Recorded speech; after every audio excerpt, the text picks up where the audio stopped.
Boa noite a todos. É uma honra representar o Centro Espírita Allan Kardec de Jequié neste encontro.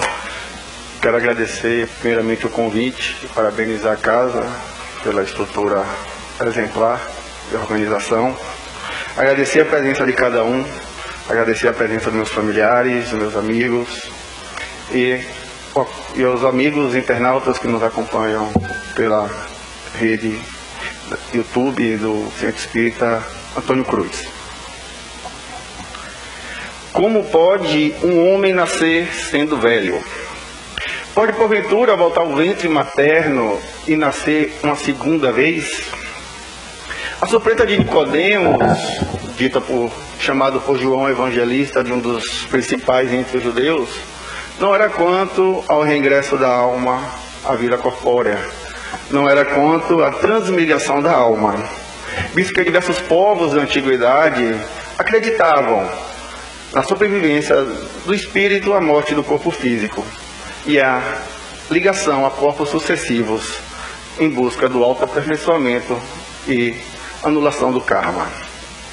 Na antiguidade, diversos povos aceitavam de diversas maneiras o retorno da alma à vivência corporal, seja logo após o nascimento de uma criança ou ao corpo mumificado que deixara nos sarcófagos, munidos dos seus bens de preferência para a reaquisição assim que retornassem à veste corporal, ou até mesmo a animar corpos de animais ou formas vegetais, algo que os antigos chamavam de metempsicose.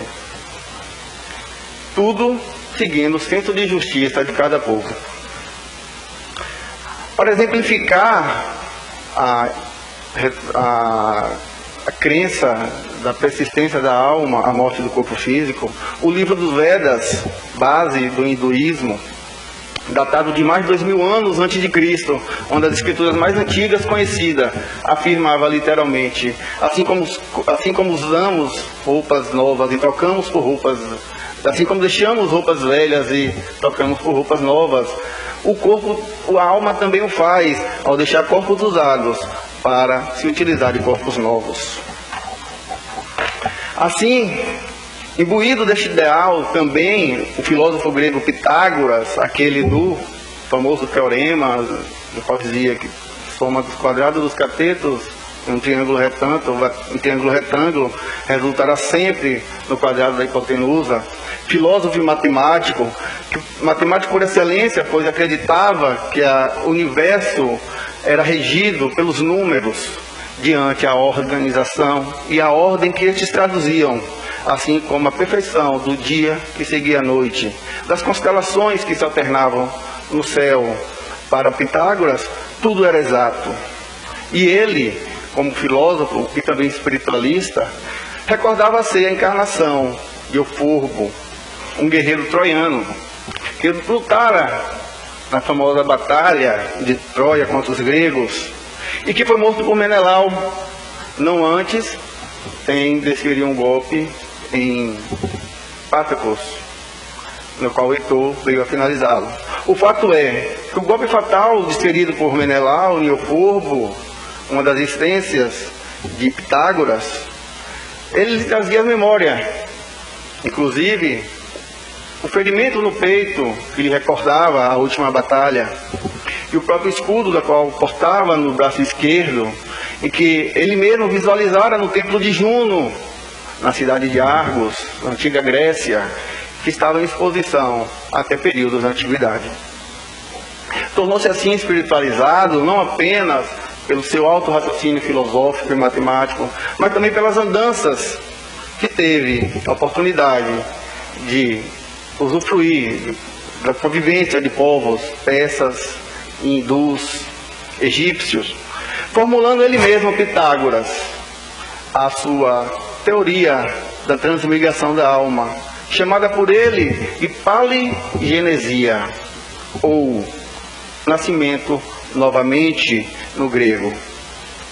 Veio assim a difundir a ideia da paligenesia na Grécia Antiga, influenciando de modo decisivo o pensamento clássico grego, como expoentes da filosofia grega, influenciando inclusive Sócrates, Platão e Aristóteles, que veio a influenciar o pensamento ocidental. Deste modo, caros irmãos, sabedores da influência do pensamento grego sobre a população, sobre a cultura hebreu, sobre os judeus, inexistindo oposição à paliginesia para aquele diálogo entre Nicodemos e o Cristo, a dúvida que tocava o coração daquele senhor da lei não era quanto ao retorno da alma em si, mas a forma que ela se daria. Como pode um homem sendo velho retornar ao ventre materno? Essa era a dúvida que tocava o coração de Nicodemos. Enquanto senhor da lei, Nicodemos e outros do seu tempo foram sensibilizados pela palavra e pelos exemplos do Cristo. Contudo, a confusão que se fazia entre a realeza espiritual e a realeza terrena de Jesus fez com que muitos daquela época o temessem, os poderosos, obviamente, e uma multidão o reconhecesse como o Messias e acreditasse na palavra deles, seja de forma implícita ou explícita. Não por acaso João, no Evangelho, passagem do capítulo 12, 42, nos diz que muitos judeus creram nele, mas por causa dos fariseus não confessavam a sua fé, pois temiam serem expulsos das sinagogas, pois preferiam a aprovação dos homens à aprovação de Deus. Assim ocorreu provavelmente com Nicodemos, que pelas palavras do próprio evangelista, preferiu procurar Jesus à noite, para com ele palestrar, talvez temendo os curiosos do dia e a reputação da sua condição de senhor da lei. Naquela palestra, ele reconhecia a superioridade divina do Cristo, ao afirmar que ele só poderia ser da parte de Deus, pelas coisas que fazia, pelas palavras que professava. Contudo, mesmo ciente da impossibilidade, ou por não crer no retorno da alma humana, pela forma que o Messias relatara, deu prosseguimento àquela palestra, que para o Cristo não parecia nova, nem pelo encontro noturno, nem pelo tema, pelo que Jesus antecipadamente lhe informa, algo como se dissesse: Nicodemos, eu já te falei. É isso mesmo, Nicodemos. E assim que Jesus, antecipando a próxima pergunta de Nicodemos, afirma assertivamente: em verdade te digo, em verdade te digo, quem não nascer da água e do Espírito não poderá entrar no reino dos céus. Nicodemos, naquele momento, com o coração martirizado, grande Senhor para os seus, mas pequeno para as revelações da Boa Nova, não se dá por contente, e a palestra prossegue. Reparem também que o nascer da água proposto pelo Cristo, caso se referisse a uma metáfora ao batismo, não causaria tanta estranheza. Não requeriria do nosso protagonista da dúvida, do Nicodemos, a procura ao mestre, principalmente à noite. Pelo que o Instituto do Batismo pelas águas é amplamente divulgado em diversas religiões e não costuma causar divergência entre os crentes de diversas denominações. O próprio Cristo submeteu-se àquela formalidade mundana nas águas do Rio Jordão pela presença da companhia de João Batista, na clássica passagem que conhecemos no Evangelho. Definitivamente, a questão da água não era o tema central, tampouco a dúvida de Nicodemos quanto ao renascimento do Espírito. Cumpre relembrar que para o judeu do século I, a transmigração da alma era aceita, sob diversas formas, como foi dito, por exemplo, animar corpos de animais. Mas o retorno ao ventre materno, muito inovador, muito adiantado para a época, até mesmo para aqueles que acreditavam na paligenesia. Como um homem sendo velho pode retornar ao ventre materno? Este é o cerne da questão. Esta é a dúvida que motivava aquela palestra demorada, noturna, possivelmente repetida, entre um senhor da lei que reconhecia a divindade do Messias. Voltando ao encontro daquela noite, percebendo não ser suficiente para aquela inteligência atônita, atormentada com tantos detalhes novos, o Cristo, por Ele mesmo, se antecipa e faz questão de advertir: não te surpreendas pelo fato de eu te haver te dito, necessário vos é nascer de novo. E assim, desafiando a inteligência daquele senhor da lei, que num misto de espanto, incertezas e dúvidas, mais uma vez retorna ao Cristo, como em último recurso, tentando solucionar seus conflitos internos, falando para o mestre desta maneira: como pode suceder isto? Talvez o fizessem dentre as garrafais, caso o pudesse naquela época, tamanha estranheza do tema e conteúdo das revelações.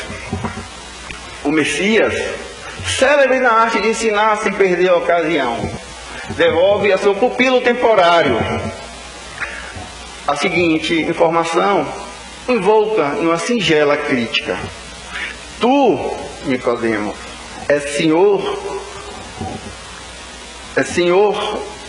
entre os seus, tu é mestre em Israel e não compreende essas coisas, e querendo arrebatar, sentenciar aquele encontro, o mestre ainda complementa: se tratando das coisas terrenas não me creres, como crereis se vos falar das celestiais? Fica ali estabelecido, segundo a própria visão do Messias, que o retorno ao ventre materno, o renascimento pela água, até ali mal compreendido por Nicodemos, é critério indispensável, critério terreno, indispensável à admissão no reino de Deus. E as formas com quais o Espírito retorna à matéria é critério espiritual, celestial, que até aquele momento os judeus não estavam prontos para acreditar. Nicodemos teve, ele, o privilégio do acesso direto à palestra com Cristo. E nós, trabalhadores da última hora, a quem recorrer, a quem direcionar nossas dúvidas, as nossas angústias, a quem perguntar: como pode um homem sendo velho retornar ao ventre materno? Cumpre lembrar que a vida do Cristo foi toda de ensinamentos. Ele nos deixou importantes esclarecimentos, inclusive na hora última, na hora da partida, em que advertia que era necessário que eu vá, mas que não ficaríamos órfãos. Ele próprio rogaria ao Pai o envio do Consolador prometido. Aquele Espírito de verdade que o mundo naquela época não poderia entender, mas que ficaria conosco para todo sempre, relembrando todas as palavras que foram ditas e nos ensinando coisas muito mais.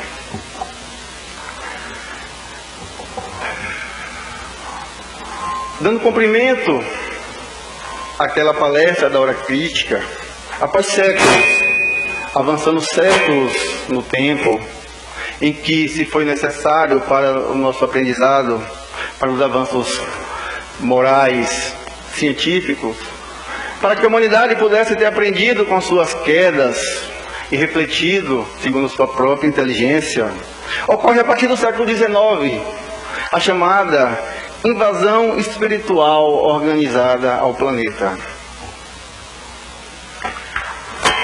É o advento, caros irmãos, do Espiritismo, termo cunhado por Allan Kardec, que procurava um conceito novo para definir aquela ciência nova, que trazia fatos novos, argumentos irrecusáveis da sobrevivência da alma e da existência de um plano espiritual. Perdão.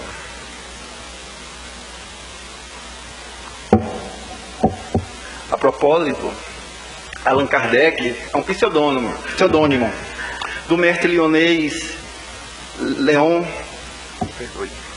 Hippolyte Léon Denisard de Rivail, educador francês de larga experiência, grande credibilidade, que estudou, foi discípulo de nada mais, nada menos do que o grande pedagogo, reformador educacional, chamado John Ehret, que todos conhecem pelo seu sobrenome mais famoso, Pestalozzi.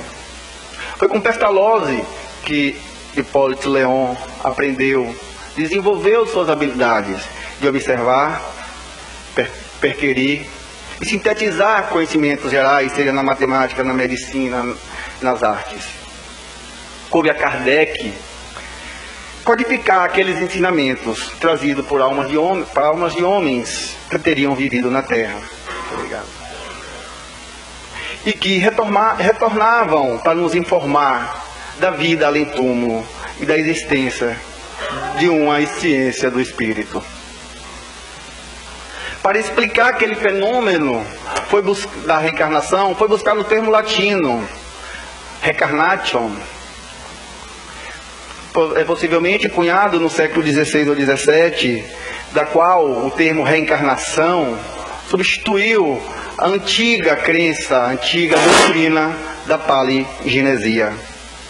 E buscando desvendar os mistérios, a inteligência por trás da reencarnação, Kardec indaga na questão 167 a espiritualidade. Qual a finalidade da reencarnação? Tema básico, tema que nos define enquanto espíritas, por nos diferenciar, por nos forçar a buscar a inteligência da continuidade, a razão da continuidade da vida, que todos nós trazemos inscritas no nosso espírito, na razão, assim como já nascemos cientes de Deus, nascemos cientes da imortalidade, da existência futura, independente de um corpo físico. A espiritualidade superior responde brevemente: expiação, melhoramento progressivo da humanidade. Sem isto, onde estará a justiça? E ciente dos critérios de justiça e de progresso da reencarnação, Kardec volta a questionar agora, direcionando ao espírito, uma vez que a reencarnação é um termo muito amplo que alcança todos os seres vivos. E ao espírito, qual a finalidade da encarnação? Veja que existe uma sutil diferença entre a finalidade da encarnação para o espírito e a finalidade da reencarnação. Na pergunta de questão 132, ao perguntar a finalidade da encarnação para o espírito, a espiritualidade, agora sim, um pouco mais ampla, aproveita para ensinar e advertir. De maneira sintética, bem resumida, a finalidade da encarnação para o espírito é imposição divina, como meio de alcançarmos a perfeição. Mas não só. Para uns espíritos, a finalidade é a expiação. Sofrermos as vicissitudes da vida corpórea como meio de aprendizado. Para outros, outros espíritos e outras finalidades, a encarnação tem por razão a missão. Poucos são esses espíritos, mas não apenas a expiação e a prova se destinam à reencarnação. Os missionários, aqueles que desempenharão atividades importantes na seara do Cristo, sujeitam-se por livre vontade, não por necessidade, a uma reencarnação em nome do Cristo. Mas para todos, os que espiam e os que são missionários, a encarnação busca criar condições para que nós, seres imortais, possamos enfrentar a nossa parte na criação de Deus. E se, quem sabe, avançando um pouco mais os séculos, os anos, saindo do século XIX e vindo à atualidade, perguntássemos a espíritos beneméritos que também nos prestam assistência até o dia de hoje, como prometido pelo Espírito de Verdade, que ficariam conosco para sempre e nos ensinaria muito mais. Se perguntássemos a um desses espíritos, Manuel Filomeno de Miranda, espírito benfeitor, que nos escreve pela mediunidade santificada de Divaldo Franco. Manuel Filomeno, como pode suceder isso? Colocamos na posição de Nicodemos, não por sermos senhores da lei, mas por sermos filhos de Deus. Como pode suceder isso do retorno ao ventre materno? Responder-nos-ia certamente, nas linhas do livro, Temas da Vida e da Morte, que inspira a presente jornada, a 24º Encontro Espírita do Antônio Cruz, que já deixa saudade, através do capítulo 1º, Reencarnação, dádiva de Deus, que nos orienta a presente palestra. Que o planejamento reencarnatório, segundo Manuel Filomeno de Miranda, é quase infinito e depende de critérios simples, ou das conquistas morais que angariamos ao longo das existências, ou dos nossos prejuízos ocasionais. Todos nós, candidatos, cumpre lembrar, candidatos à reencarnação. Para a grande maioria dos postulantes da reencarnação, os objetivos são semelhantes. Individual e coletivamente, todos nós nos assemelhamos bastante. Carregamos faltas inscritas em nossas almas, que podem ser estendidas a uma grande multidão. Algo similar ao atire a primeira pedra aquele que estiver sem pecado, que o Espiritismo sabiamente substitui, sem nenhuma falta, sem nenhuma queda. Quem dos reencarnantes presentes que temos o costume de nos encontrar está sem falta, está sem queda? Somos muito parecidos, e muitos parecidos são os projetos reencarnatórios que nos conduzem a este plano. De um lado, a maioria de nós necessita superar vícios de todas as ordens, a vaidade, o egoísmo. De outro lado, precisamos exercitar a caridade, a compreensão, a tolerância. Traduzem assim metas gerais que não escapamos cotidianamente. E são atitudes prescritas ou proscritas à maioria de nós, principalmente nas últimas gerações. Por isso, Manuel Filomeno de Miranda, textualmente, no 1º capítulo do livro Temas da Vida e da Morte, nos afirma: as reencarnações, em geral, seguem o automatismo. Somos muito parecidos, gerando pouca dificuldade para os técnicos envolvidos nos planejamentos reencarnatórios. É quase um Ctrl-C, Ctrl-V do retorno à matéria. Sim, eu falei técnicos, existem técnicos programadores. A inteligência divina não é menos ou igual, pelo menos, às nossas formas de planejamento superior. É lá que buscamos, segundo Platão, no mundo das ideias, tudo aquilo que nos conhecemos. Não é o plano espiritual que se parece com este plano. É este plano, que pouco se parece ainda com o plano dos espíritos.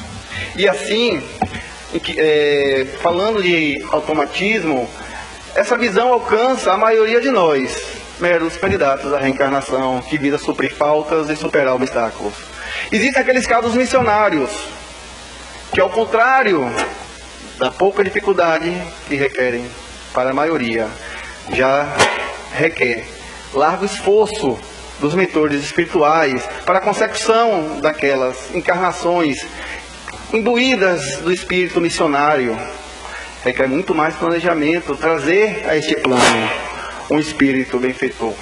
Imagine quanto tempo o espírito de Jesus Cristo demorou para adentrar nossa psicosfera, e quanto planejamento para que ele pudesse executar a sua missão. Muito trabalho, com certeza resultou para a espiritualidade.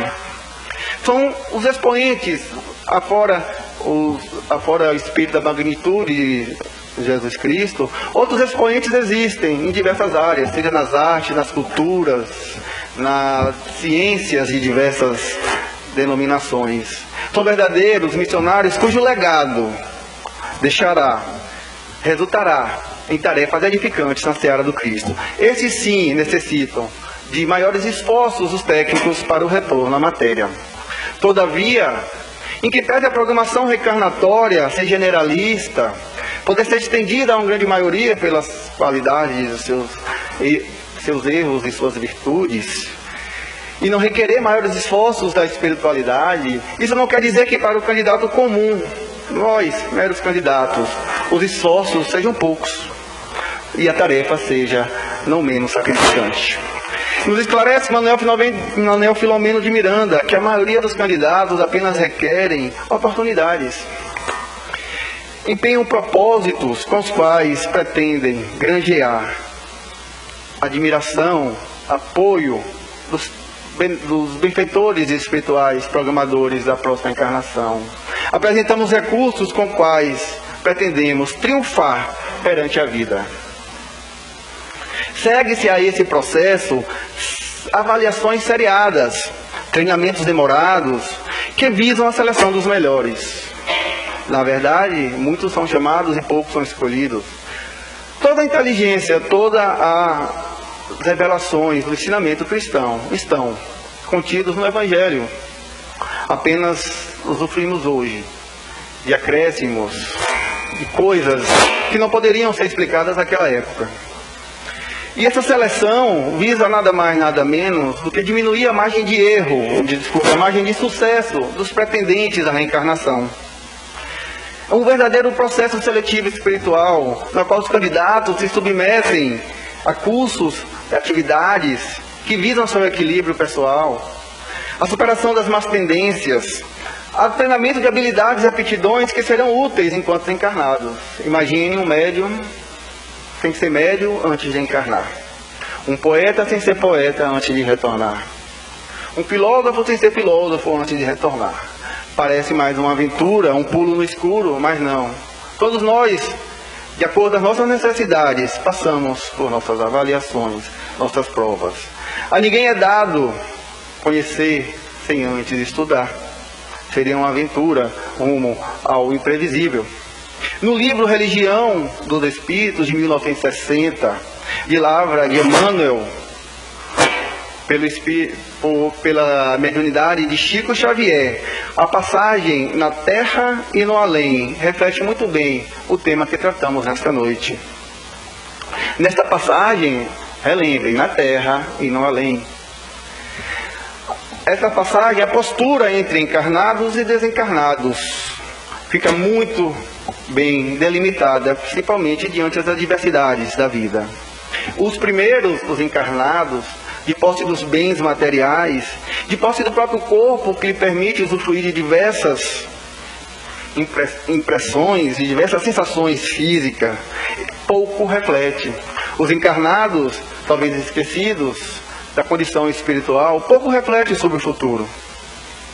Já aqueles, de segunda ordem, os desencarnados, uma vez visitados pelo sopro renovador da morte, retomam a sua visão espiritual, ampliação das suas sensações, mais facilmente entram em sintonia com suas consciências e passam a identificar suas deficiências mais detidamente. Estes imploram, após caírem em si, imploram a providência divina, o favor reencarnatório, com vistas ao reequilíbrio, ao reencontro com suas consciências. Um parêntese à parte, cumpre o Espiritismo em sua missão diária, alertar a todos nós que não precisamos aguardar o fechar dos olhos, o último sopro renovador, para exercitarmos a consciência de que somos imortais, que somos espíritos, credores e devedores de nós mesmos, antes mesmo de requerermos a próxima reencarnação. No exemplo citado no livro, na Terra e no Além, Emmanuel cita exemplos, a vivência, a percepção de cientistas famosos que durante a última encarnação estiveram envolvidos na crueldade, não cumpriram as suas missões, as suas tarefas enquanto merecedores da confiança das ciências. E estes, após desencarnarem, incomodados por seus atos condenáveis aos olhos da própria consciência, rogam a espiritualidade simplesmente, acreditem, o encarceramento na idiotia. como forma de não mais usufruir da inteligência que lhe foi confiada de maneira errônea. Mas não apenas cientistas, políticos hábeis, que abusaram na última existência das coletividades dos recursos que elas lhes dispunham. Algo muito comum na França, talvez, daquela época, não no Brasil. Rogam, suplicam a espiritualidade, que lhe recolha inibições cerebrais, ao precioso ostracismo que os afaste das impulsões desonestas a qual se submeteram com o patrimônio público outrora. Não apenas estes, mas criminosos que empunharam armas contra irmãos, suplicam simplesmente que os braços lhes sejam mutilados como forma de não mais violentar a lei através de ferimentos graves ou término da vida, da existência do irmão pelas suas próprias armas. Nada de novo, porquanto o próprio Jesus, no Evangelho de Mateus, já nos advertia que é melhor entrar na vida mutilado ou aleijado do que ter nas duas mãos ou os dois pés e ser lançado ao fogo eterno. Diga-se fogo esse eterno, não de punição, que a lei não pune ninguém. Ao fogo eterno, que nos consome a consciência, que nos consome a individualidade, que nos faz enxergar a nossa condição reprovável diante dos nossos próprios olhos. Assim ocorre com artistas, suicidas, caluniadores, traidores de todas as ordens, que suplicam cada qual a sua prova, de acordo às suas necessidades. Por tudo isso, Edivaldo Franco, de maneira bem-humorada, alerta aos mais resistentes, aos mais revoltados, que realmente não pedimos para nascer. Nós imploramos pela chance de renascer. E assim, seguindo a trajetória da expulsão espiritual rumo ao melhoramento, aqueles que não são aceitos naquelas fases introdutórias, muitos chamados, poucos escolhidos, não estarão de todos desprevenidos da sorte e da providência. Estes retornarão como repetentes aos cursos, às palestras, aos treinamentos que visem lhe aguçar as sensações, a inteligência, para a melhor investidura na carne, diminuindo outra vez a margem de sucesso. Percebam assim que o Espiritismo, cumprindo a missão de Consolador prometido, nos traz informações muito mais novas do que o simples retorno ao ventre materno, o renascimento pela água. Confirma assim o Espiritismo a máxima do Cristo, segundo a qual o mundo daquela época não estava pronto para receber as revelações do Espírito de verdade. A trajetória do Espírito no processo de reencarnação segue. Não podemos nos esquecer que o tema é reencarnação, dádiva de Deus. A sua trajetória segue, e não apenas os cursos, avaliações e treinamentos fazem parte da sua existência temporária no plano espiritual. Para o retorno à matéria, é necessário se faz ainda analisar a ficha do postulante, o tipo de falta, suas quedas, seus vícios. A família ideal, aquela em que o melhor aproveitamento da sua reencarnação se fará. Muitas vezes, famílias que guardam genética e espiritualmente as falhas do passado, a coincidência de se parecerem tantos, sendo esta família a essencial para o prosseguimento daquela existência. Os mapas kármicos também devem ser avaliados. Ao exemplo de Segismundo, no livro Missionários da Luz, de André Luiz por Chico Xavier, são promovidos reencontros entre filhos, futuros filhos e atuais pais reencarnados, para aproximação da missão que se faz necessário àquele espírito envolvido no passado entre si. Caso essa família já esteja desencarnada previamente, os reencontros são feitos na própria erraticidade, em programações e ajustes que deverão ser observados por nós, pais, mães e filhos, no retorno à matéria.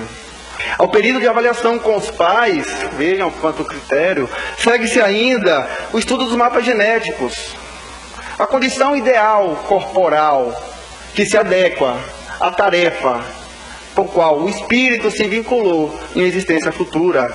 O corpo deve ser compatível com a proposta a qual ele se predispôs a superar e a executar. O corpo psíquico também não é muito diferente. É aquele suporte, aquele planejamento que dá condição emocional do espírito se manifestar na matéria. Somos matéria e mente, matéria e espírito. Tudo perfeitamente calculado, de maneira tal que o passado, que a relação de causalidade, digamos, entre o passado e o presente não se perca. Qual o interesse em reencarnar, se não for pelos erros do passado? O passado está vinculado ao presente, que devemos reescrever o futuro. Não são apenas os erros do passado motivam a encarnação, como dito, de maneira bem excessiva, bem exclusiva, existem os nobres missionários. Mas para nós, qual a razão de reencarnar? O passado. O passado se vincula ao presente. Somos escravos do passado, mas não apenas isso. Somos escravos de posse do livre-arbítrio. Não podemos esquecer que somos seres imortais, criados por Deus.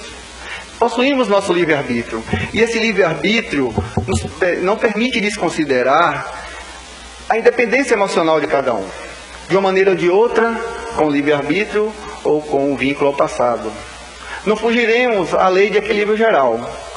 Podemos pensar que o livre-arbítrio nos dá um documento em branco para fazermos o que quiser. Não isso. Para fazermos no momento em que quisermos.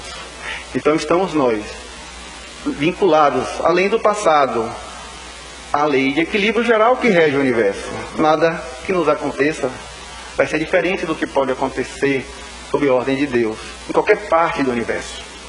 Nesta etapa, são comuns debates entre fiadores espirituais e postulantes da reencarnação, com vista a prever aqueles possíveis obstáculos que enfrentaremos em existência próxima. Além de prever, nos antecipar possíveis dificuldades, os mentores espirituais ainda atuam de maneira a harmonizar possíveis ansiedades que possam resultar da tarefa que ainda nem iniciou, comum em qualquer obrigação terrena ou espiritual que nós viemos a nos sujeitar. Nesse clima de preces, de promessas, de coragem, sob a coordenação de benfeitores, o espírito, agora postulante direto à reencarnação, adentra a psicosfera terrestre.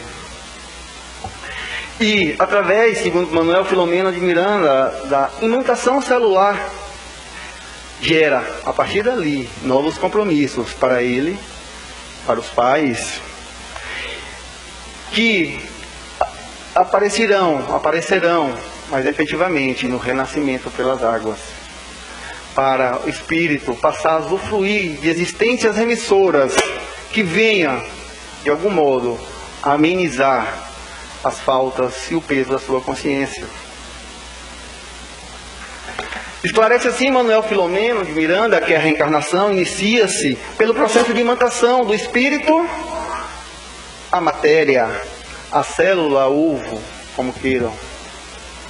Confirma assim, essa informação, a resposta à questão 344 do Livro dos Espíritos, em que a espiritualidade nos informa que a encarnação inicia-se pela concepção, através da ligação de um laço fluídico que vincula espírito à célula e que se encurta cada vez mais até o momento da luz para o recém-nascido.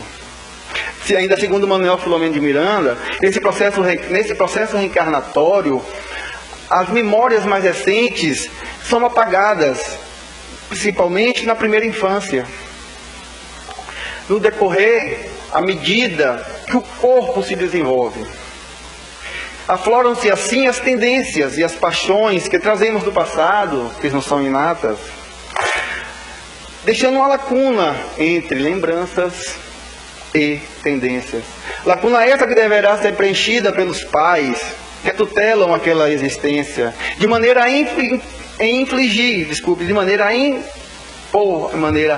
a permitir, a dar início às correções no campo da educação e na disciplina moral.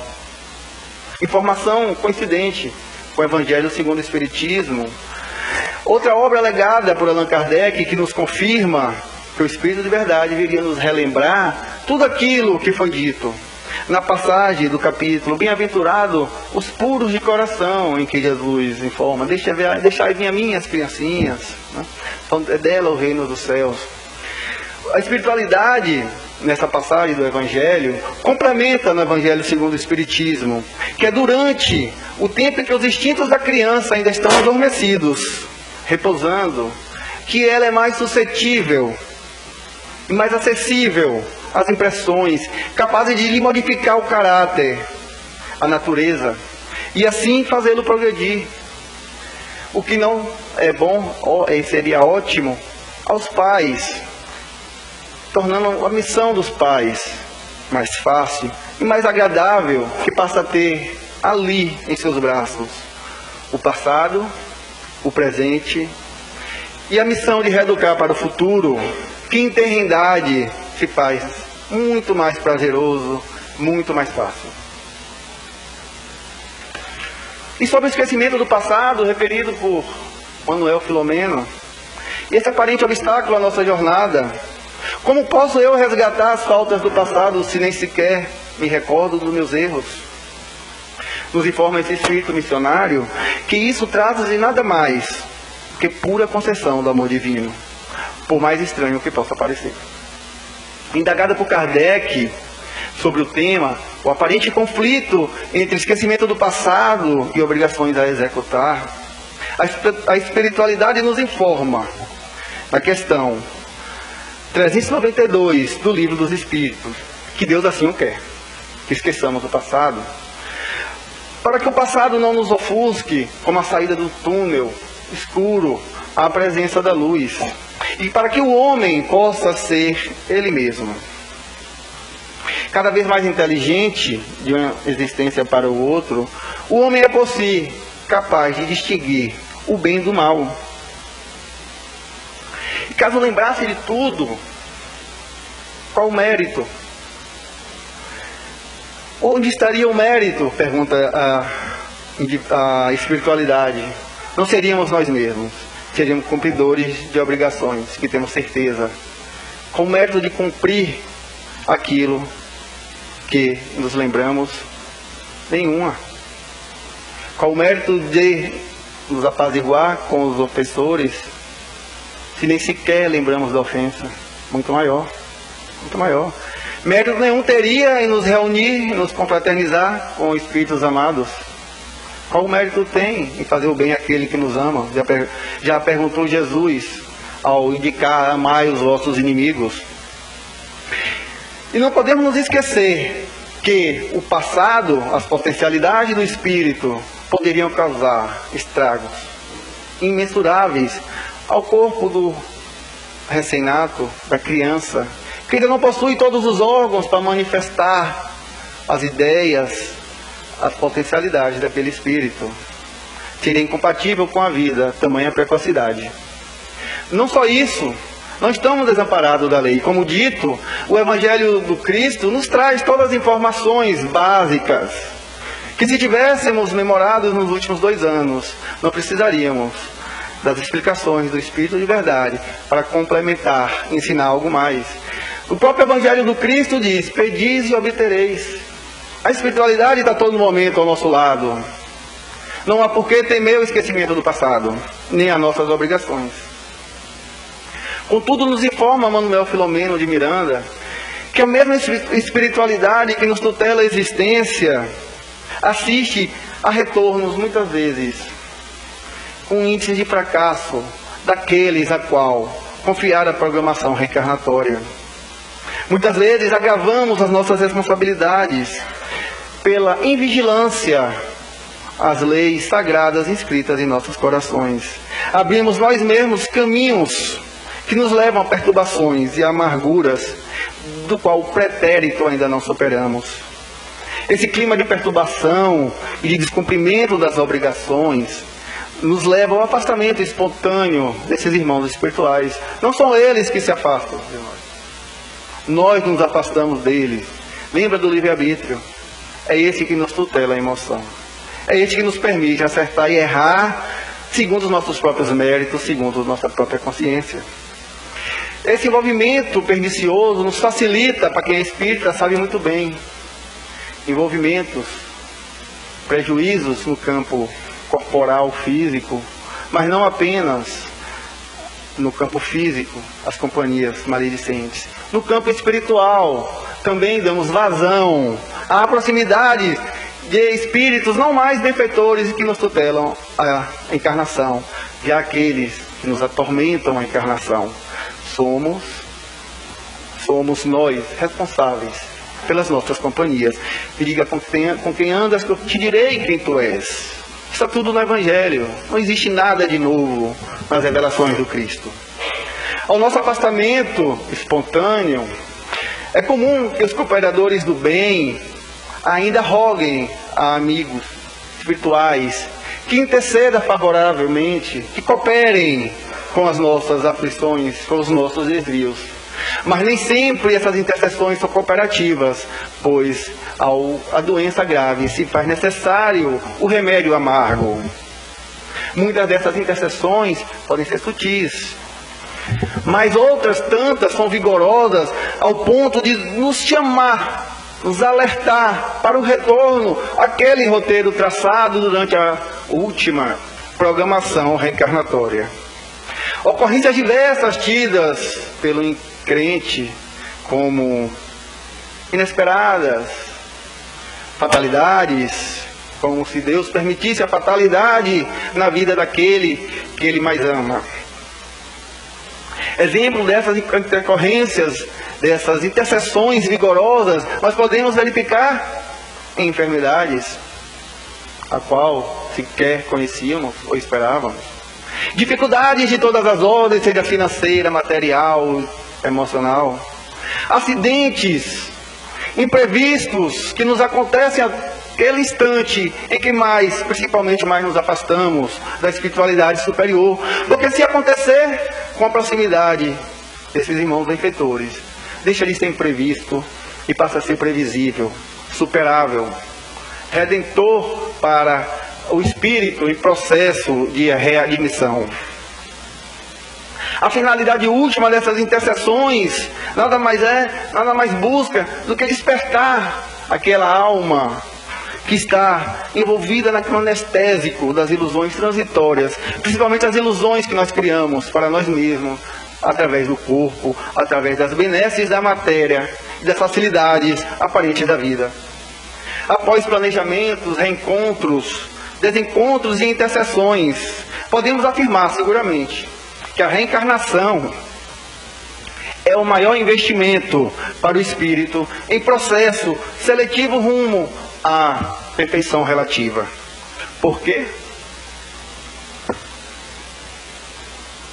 Porque o retorno sucessivo à veste corporal, que nos previne do padecimento intelecto-moral, leitura de abertura do dia, é o retorno à veste corporal que nos permite, nos sujeita à convivência preciosa com aqueles aos quais nos identificamos e nos afastamos em passado não tão longínquo.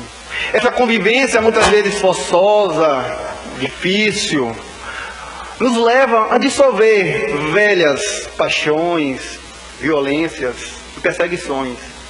Tudo isso fruto da nossa invigilância.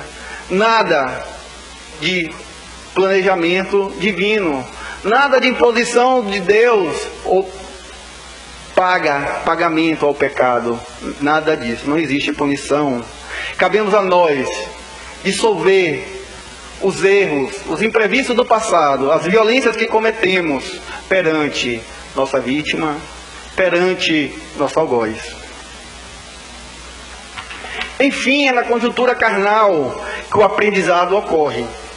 É na conjuntura carnal que a fixação de recursos elevados tendentes ao progresso e evolução se perpetua. Como diz por Kardec em comentários, já não resposta à questão 132, como dito, mas um comentário à questão 132. Veja a necessidade, a importância da investidura na carne.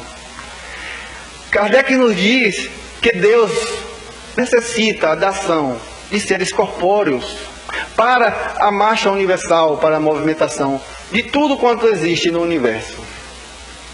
Deus, em sua infinita sabedoria, aproveita dessa intercessão que fazemos na carne para que o universo prossiga. Aproveita a oportunidade, não apenas para o trabalho, mas para nos redimirmos, para permitir o nosso progresso, para permitir a aproximação dele. Ao ajudar, estamos ajudando, não só a Deus, mas ao próximo. E aos que fracassaram, depois de extenso processo que envolve planejamento reencarnatório na espiritualidade, execução temporária na carne.